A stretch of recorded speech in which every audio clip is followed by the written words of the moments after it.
Bonjour, bienvenue sur ma chaîne Espace Passion Parfum. Tout d'abord, si vous n'êtes pas abonné à ma chaîne, ben, abonnez-vous. Et si vous aimez ma petite présentation, ben, likez la vidéo avec le petit pouce par en haut. Aujourd'hui, j'ai décidé qu'on partait en voyage. On va voyager à 23 heures de vol d'avion d'ici. Avez-vous une idée où on s'en va? Je dirais qu'on s'en va dans le pays des kangourous! Alors, on part en Australie à la découverte de la maison de parfum créée par Dimitri Weber, qui est Goldfields and Banks. Alors, le Banks de Goldfields and Banks, ça vient du premier botaniste britannique, Joseph Banks, qui était membre de l'équipe du capitaine Cooks. Et il a découvert plein de belles choses en Australie qu'il a ramené en Angleterre et bref, il a fait de belles découvertes en Australie. Alors nous allons faire aussi de belles découvertes aujourd'hui. Et le premier parfum que je vais vous présenter, c'est Velvet Splendor. Il a été lancé en 2019. Tout d'abord, il ne faut pas que j'oublie de vous dire que dans Goldfields and Banks, Dimitri Weber veut à chaque parfum prendre un élément, une matière première qui provient de l'Australie et en faire une belle démonstration dans ses compositions. Alors, le nez, c'est Wessel Jan Cox, en tout cas, je ne sais pas comment trop le prononcer, je vous l'écris en bas dans la barre d'infos.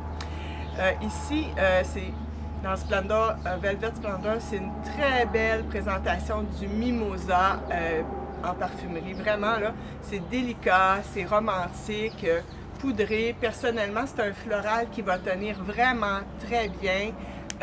Il y a un petit côté tout en délicatesse. Il va être aussi boisé. C'est vraiment une explosion de fleurs de mimosa là, pour ceux et celles qui aiment le mimosa. Il est peut-être un petit peu plus féminin, mais sur un homme, il reste quand même très beau. C'est vraiment un floral qui va tenir, qui va rester bien présent plusieurs heures. Il va y avoir de la fève tonka aussi qui va apparaître. La mandarine, moi j'adore la mandarine en parfumerie. Puis le jasmin va être aussi présent accompagné de vétiver, de bois de santal. Puis après ça va arriver un très beau patchouli assez terreux, un brin chocolaté.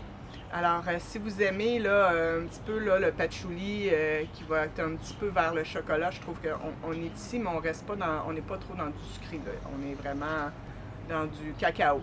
L'inspiration provient des chaînes de montagne qui s'appellent les Flinders Range.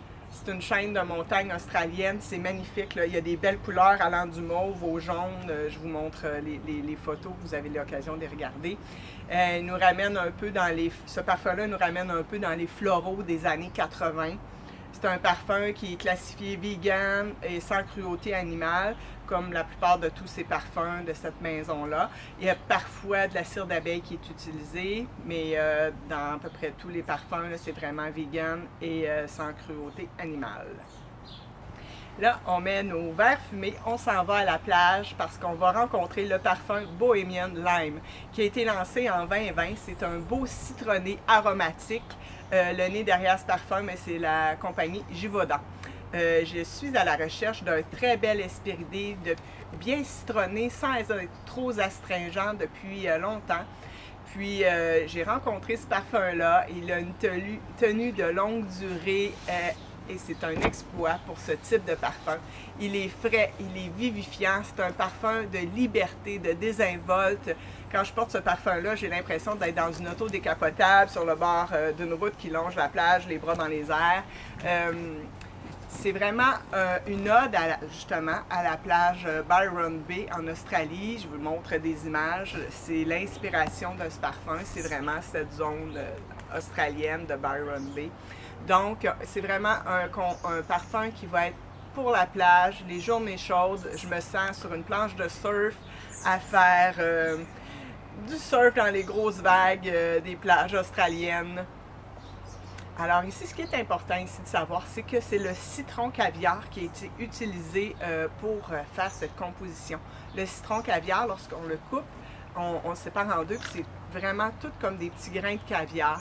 C'est une espèce de citron qui pousse vraiment dans des petits arbustes, dans les forêts humides australiennes, tout près des cascades d'eau. Mais c'est non loin des plages, donc c'est vraiment un volet de plage. C'est une espèce qui est très peu utilisée en parfumerie. Moi, je trouve que c'est vraiment une belle exploration d'une nouvelle matière première pour cette maison de niche-là. C'est vraiment luxueux. Les feuilles et le zeste de ce citron caviar-là sont très aromatiques. À l'envolée, bien, on sent vraiment la bergamote aussi avec le citron caviar. Puis arrive une coriandre qui va venir puncher un peu nos agrumes. C'est encore amener de la fraîcheur à ce parfum-là. La coriandre, elle amène vraiment de belle fraîcheur. Faut aimer la coriandre en parfumerie là, pour aimer ce parfum. Moi, je l'adore. C'est un parfum qui va être un peu épicé aussi par cette belle coriandre-là. En note de fond, bien, il va y avoir du cèdre qui va amener un petit côté boisé, puis assurer une présence qui va être soutenue. Et aussi par le vétiver et le bois de santal qui va aussi provenir d'Australie, le bois de santal, ce qui va adoucir, je crois, un peu ce parfum-là et qui va adoucir vraiment le côté agrume.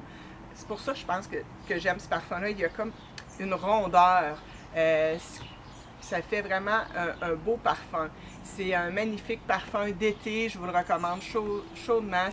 Fait que c'est vraiment un beau parfum hespéridé, sans être trop acidulé. C'est vraiment comme un beau cocktail à la lime pétillant, aux bulles effervescentes. C'est vraiment ça qu'on a l'impression quand on le porte. C'est tropical, c'est punché, c'est boisé. Allez le découvrir.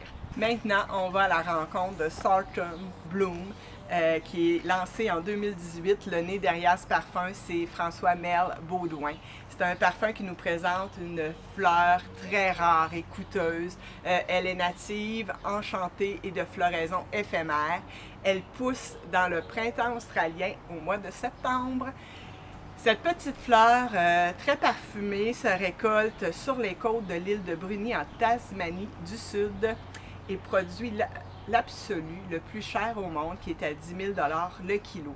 C'est un parfum qui va être poudré, velouté, addictif. C'est vraiment un bouquet de fleurs exotiques, pures et sensationnelles. J'adore.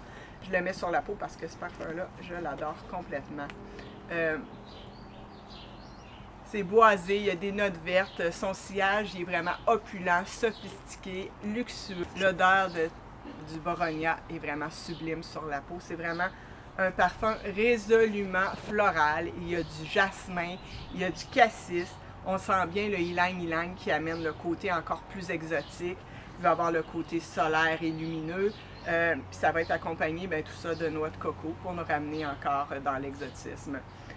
L'iris va amener ici son côté poudreux, alors c'est un très très beau parfum. Les notes de fond, bien, il y a du vétiver puis un magnifique bois de santal encore bien crémeux, enveloppant, velouté. Ici, on est presque dans un hamac construit de pétales de fleurs.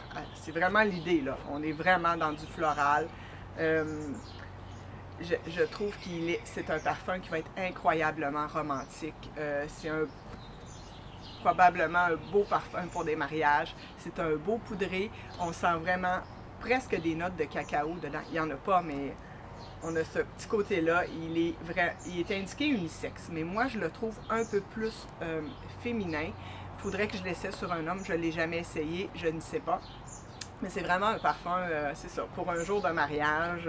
Il est tellement beau. C'est l'un de mes grands coups de cœur parmi tous les floraux que je possède. On va trouver le côté floral, velouté, exotique, opulent. Puis en plus, le jus est magnifique. Il est d'une belle couleur rose. Maintenant, je vous amène dans un lounge australien, un petit ou un pub où les bancs sont en cuir et la lumière est tamisée. On est vraiment dans un autre endroit complètement. C'est Silky Woods. C'est un parfum oriental moderne qu'on pourrait dire lancé en 2021. C'est vraiment la dernière nouveauté de cette année pour cette maison de parfum. Il présente comme enrobé, un parfum enrobé d'or, infusé de bois d'agar précieux. Silky Wood, c'est le premier parfum dans la nouvelle collection qui s'appelle Botanical Series de Goldfield & Banks. Il va présenter vraiment des essences de bois précieux récoltées de manière durable pour la première fois dans l'histoire du parfum. Et ça, c'est du bois récolté dans la forêt tropicale de Daintree dans le Queensland tropical. Silky Wood, c'est un jus délicieux, délicat, mais avec une composition très intéressante, plusieurs notes, plusieurs facettes. Nous sommes en présence d'un sillage de vanille. Moi, j'adore la vanille. C'est une vanille exotique avec du tabac fumé, un beau tabac blond, un tabac bien présent. Il va y avoir aussi des essences raffinées de safran, d'encens, d'ylang-ylang et du bois de santal indigène. Silky Wood utilise dans ce parfum une abondance d'ingrédients qui vont être biologiques de l'Australie. En note de tête, on retrouve vraiment de la cannelle et du safran. Puis arrive un petit côté cuiré ressemblant à des notes de suède ou de daim. Il y a du bois d'agar, il y a de la magnifique vanille qui va être soutenue, enrobée et entourée de bois de santal. Les feuilles de tabac vont être ici bien présentes et fumées, mais ils vont être là tout au long de l'évolution. Si vous aimez le tabac, là, allez découvrir ce parfum-là. On est vraiment capable de sentir chacune des facettes de ce parfum. C'est le plus onéreux de la gamme. Il vient tout juste de sortir cette année. Si vous aimez la vanille, le tabac blond, bien, je vous le recommande. Il est à remarquer qu'ici, on n'est pas dans la lourdeur de la vanille. On est un parfum qui va être quand même délicat. Il y a une super bonne tenue, un sillage modéré. C'est parfait de jour comme de soir. Moi, je le préfère le soir, mais c'est ça. À cause de sa belle vanille et de son tabac, c'est un coup de cœur pour moi dans les nouveautés de cette année. Maintenant, on s'en va dans une belle soirée, bien habillée, chic, et on s'en va découvrir Desert Rosewood, qui est le parfum peut-être un petit peu plus masculin. C'est un bel ambré oriental à souhait. Il va utiliser une matière première très spéciale qui est le bois de Bouddha, donc qui pousse dans les régions arides d'Australie. On dit cette essence excellente, le bois de Bouddha, là, on dit que c'est excellent pour la méditation. Je crois qu'il n'a pas encore été utilisé en parfumerie avant. Dimitri Weber trouve que ça a été une essence assez compliquée à faire, ce parfum-là. Il est vraiment unisexe, puis peut-être un petit peu masculin. Moi, par contre, je suis capable de le porter, je l'assume. C'est vraiment résineux, c'est liquoreux, luxueux. C'est un parfum qui ne passe pas inaperçu. Vous serez remarqué si vous portez ce parfum-là. Il me plaît dès son envolée avec une très belle mandarine gorgée de lumière. Puis arrive la cardamome. Vous savez que j'adore la cardamome dans les parfums. Ça va être vraiment bien soutenu, épicé. Il y a du benjoin qui va apporter un côté un peu plus résineux. On reste quand même dans le côté un petit peu ténébreux, là. C'est mon plus ténébreux de ceux que je vous ai présentés.